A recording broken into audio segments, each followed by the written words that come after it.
You get home, you sit on the couch, you turn on the TV, and even then, you don't relax.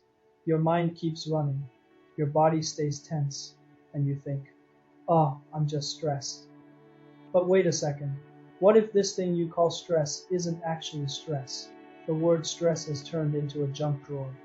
You throw everything in there, a hard day at work, an argument with someone, that noise outside that won't stop, notification after notification. All of it gets the same label. But your brain processes these situations in very different ways. There's classic stress, the kind that comes from a threat or a demand. Your body releases cortisol. Your heart speeds up. You go into alert mode. It's uncomfortable, but it usually fades once the situation passes. But there's another thing rarely talked about. It's called sensory overload dot. This happens when your brain receives more input than it can process. Bright light, loud sound dot. Several people talking at once dot. Too much screen time. Too many decisions in too little time. Your brain isn't scared. It's exhausted from filtering information nonstop. And there's a third one, accumulated emotional exhaustion. This one doesn't come from a single problem. It comes from months of holding emotion without ever letting it out. You don't snap, you just run empty. Notice this, 3 different situations, 3 different causes, and you call all of them stress. The problem is each one asks for a different kind of care. If you treat sensory overload like ordinary stress, you'll try to relax by watching videos, scrolling your feed, sitting in front of more screens and more noise. But that feeds the exact thing that's draining you. If you treat emotional exhaustion like a passing stressful moment, you'll wait for it to go away over the weekend. And it won't, because it isn't an event, it's a buildup. And if you treat all of this as a personal failure, I should just be able to handle it better. You end up carrying guilt that was never yours to carry in the first place. Now think about your own week, that moment when you want to shut everything off and sit in silence, in the dark, with nobody talking to you. That's not weakness. It might be your brain asking for less stimulation, not less effort.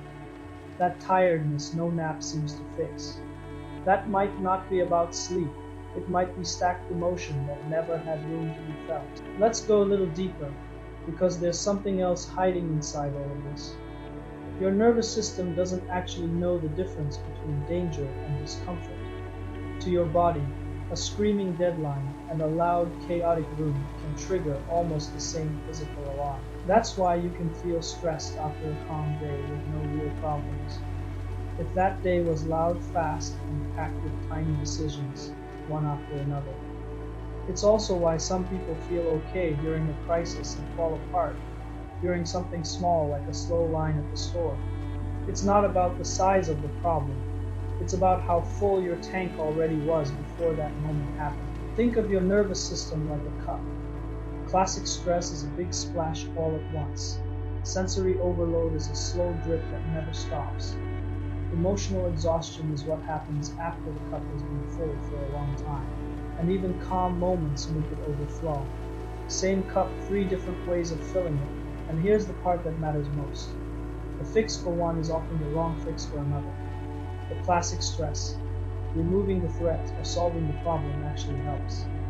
The body calms down once it has proof the danger passed. For sensory overload, the answer is the opposite of more activity. It's less input, quiet rooms, fewer screens, fewer choices. Not because you're lazy, but because your brain needs room to finish processing what it already received.